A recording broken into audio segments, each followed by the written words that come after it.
Warning! What you're about to hear exposes one of the most common and quiet forms of attack you'll ever face. It's the kind that happens in your office, in your home, and even during calls with people you care about. It doesn't leave a bruise. It doesn't break a bone. It just drains you. Have you ever finished talking to someone and felt like you needed a full week of sleep? Have you ever walked into a room feeling fine but came out feeling empty, anxious, or strangely sad? Does your stomach tighten when a certain person's name flashes on your phone? This isn't your imagination. You're not too sensitive. This is a sign that something has fed on your energy. It's a psychic crime scene. Dolores spent 40 years exploring the subconscious mind, and her findings led to something unsettling. The energetic world is a wild place, and it has predators. They don't want your belongings. They don't want your money. They want your light and your life force. She called them energy vampires. And in today's chaotic world, they're increasing fast. They're the biggest hidden reason so many empaths, starseeds, and lightworkers feel tired, overwhelmed, and unable to carry out their purpose. Today, we aren't giving empty advice. We're not telling you to think positive. We're opening the predator's manual. We will identify them, break down their methods, and reveal Dolores ultimate countermeasure, a shielding technique strong enough to not only protect you, but make you invisible to them.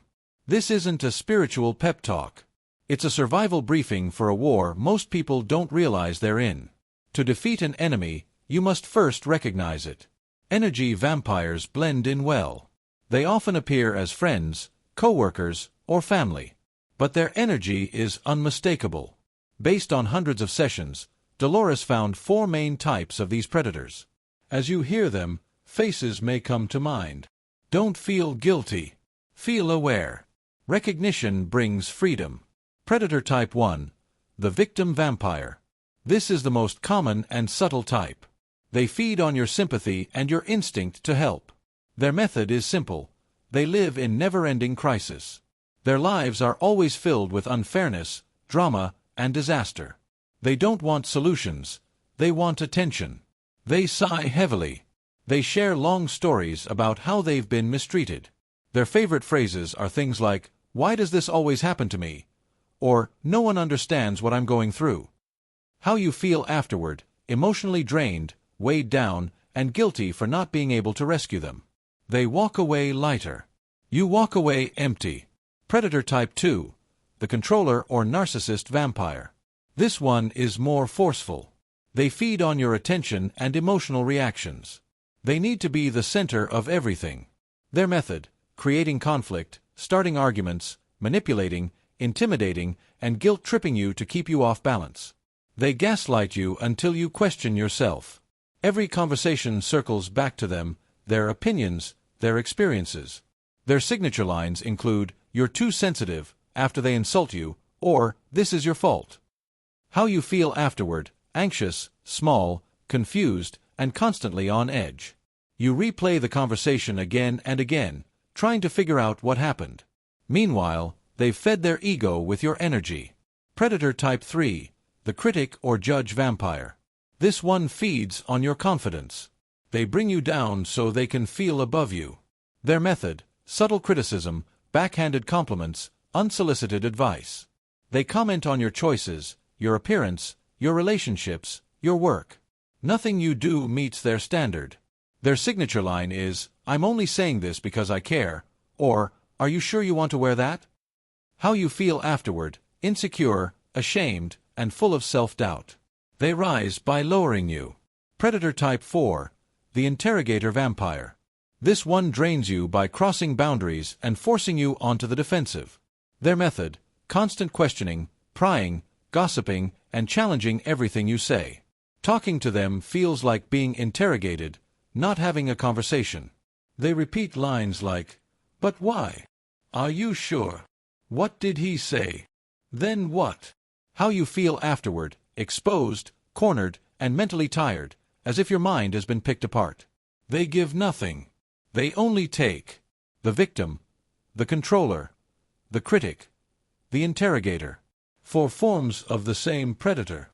Now that you can recognize them, we can look at how they get through your defenses. To understand the attack, you have to understand your own energetic protection. Dolores Cannon's research supported the idea of a human energy field, the aura. Think of it less as a colorful cloud and more as your spiritual immune system. A strong aura works like a healthy cell wall. It allows good energy like love, support, and high-vibration thoughts to pass through. It naturally blocks heavier energy like fear, jealousy, and criticism. As one session explained, your energy field is your first communication with the universe. It broadcasts who you are, what you allow, and how strong your connection to source is. A strong field announces sovereignty. So why do these attacks break through? Because most people's shields have cracks. These weak spots come from the inside, not the outside. They are created by unhealed emotional wounds. Unresolved guilt forms a crack that broadcasts, "I should be punished," attracting the critic vampire. Low self-worth creates a hole that says, "I'm not enough," a perfect target for the controller who needs to feel superior. Poor boundaries, often rooted in childhood people-pleasing, create a thin, weak field that says, "My needs don't matter," inviting the victim vampire. A deep fear of conflict weakens the shield further. It signals, "I won't defend myself," something the interrogator vampire picks up instantly. These aren't just emotional problems. They are structural weaknesses in your energetic armor. Once an energy vampire senses a crack, they attach to it, sometimes unconsciously, sometimes deliberately. Many of Dolores' subjects described what they saw in their sessions: dark cords, hooks, or tendrils reaching from the attacker and latching onto the weak spot. One description said, "It looks like a dark, sticky cord from their solar plexus hooking straight into the weak point of the other person's field." Then the draining begins. Life force, prana, the person's inner light flows backward through that cord. The vampire feels a temporary rush. The victim feels a sudden drain. You know these cords. They're the reason you can't stop thinking about someone. They're why you replay a painful conversation long after it ends. It's the hook still lodged in your field. This may sound overwhelming. How can you fix every crack and defend yourself against something invisible? The truth is, you don't need to fix everything. Because Dolores was given a technique that doesn't just repair weak spots. It turns your entire field into something untouchable. Empaths have been taught to hide, to create fragile bubbles of light, hoping nothing breaks through. That is the mindset of prey. Dolores' technique isn't defensive. It's sovereign. It doesn't create a bubble. It builds a fortress. It doesn't ask for peace. It asserts power. It's a spiritual tool designed to reclaim your energy and make you impossible to feed on. It's called the Mirror Shield Protocol. Why a mirror? A normal shield only blocks, and requires constant effort. A mirror shield works differently. It doesn't just deflect the attack. It reflects the attacker's energy straight back to them. Not out of revenge, but out of natural law. It forces them to face their own negativity, and they quickly learn that coming after you only hurts them. Now, we build your shield. This is an active practice. Use it daily until it becomes instinct. Step 1. Recognition and command. When you're in a conversation and feel your energy dipping, don't argue or react. Just recognize what's happening. See the predator clearly. Then, silently but firmly, say from deep within yourself, "My energy is my own." This is your internal switch. It marks the moment you reclaim your space. Step 2. Sever the cords. After the command, cut any connections. Close your eyes if possible, or do it mentally with eyes open. Picture a sword made of bright white light forming in your hand. Swing it around your body in one strong movement. See it slice through every dark cord attached to you. Watch the cut cords snap back to their source and wither. Feel the weight lift. You've stopped the drain. Step 3. Activate the shield. Take a deep breath. Imagine a golden point of light at the center of your chest. With your exhale, let that point burst outward into a smooth, unbroken sphere around you, stretching an arm's length in every direction. This sphere is solid and strong. Now, focus on its outer surface and turn it into a flawless mirror, a full 360-degree reflective shell. It shows nothing of you, only what's outside. Feel the shift as you become completely protected. Step 4. The proactive broadcast. A fortress is strong, but a sun can't be approached at all. Now that your shield is active, fill it from the inside with the highest energies you can summon. Gratitude, unconditional love, joy, a memory of deep peace or happiness. Let your sphere glow like a small sun. Here's what happens next. Any low energy, criticism, manipulation, negativity, hits the mirror. It can't enter your shield. It bounces back automatically. You don't need to respond or fight. Your shield handles everything. The predator tastes only their own negativity and loses interest.